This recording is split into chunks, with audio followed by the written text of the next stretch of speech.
Pendapat saya itu sangat-sangat wajar. Kenapa? Karena waktu aku pertama kali tahu ADHD, konsep ADHD itu aku dari psikiater. Jadi aku tidak tahu konsep ADHD sebelumnya, aku cuma tahu bahwa ada beberapa kasus anak-anak hyperaktif. Dan waktu aku didiagnosa ADHD dan belajar, aku pertama kali menemukan data tuh banyak banget tentang ADHD pada anak, bukan pada orang dewasa.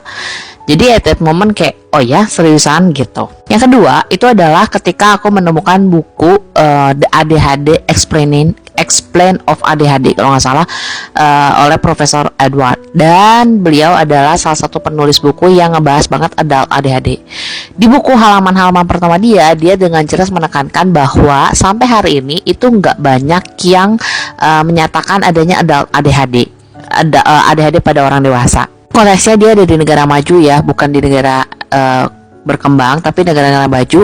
Dan dia bilang sendiri kalau misalkan ADHD nggak terjadi pada dia juga nggak akan ngerasa bahwa ADHD itu real. Aku bukan psikolog, aku bukan psikiater, tapi jujur setelah aku didiagnosa ADHD dan belajar jadi ADHD, that's helped me so much.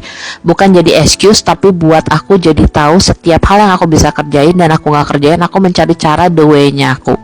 Jadi aku nggak bisa komen apakah betul ADHD itu ada secara jurnal atau tidak. Aku pengen ngasih pembayangan atau perumpamaan itu seperti dunia yang aku ngerti, itu dunia skincare. Di dunia skincare aku kuliah di 2 tempat, satu Korean esthetician, satu lagi adalah di UK, online skin master.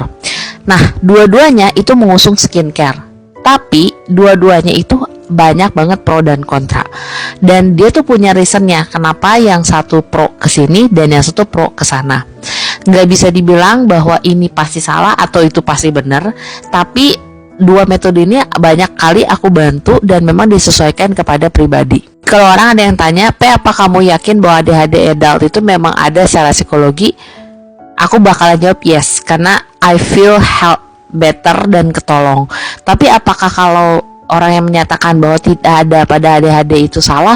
Belum tentu, tergantung dari sudut pandang dan apa yang dia percaya. Apalagi kan mereka sekolah ya, dan mereka adalah orang-orang yang ekspertis, pasti ada payung ilmu yang mereka pegang. Nah, karena Profesor Edward juga bilang bahwa sayangnya adalah ADHD ini belum menjadi sesuatu yang diterima secara umum gitu ya pada manusia-manusia. Ya nggak bisa dibicarakan, karena ADHD itu kalau misalkan buat non ADHD it's not real. Kenapa it's not real? Karena yaitu banyak irisan dengan kondisi-kondisi lain seperti ADHD disorder, kemudian BPD,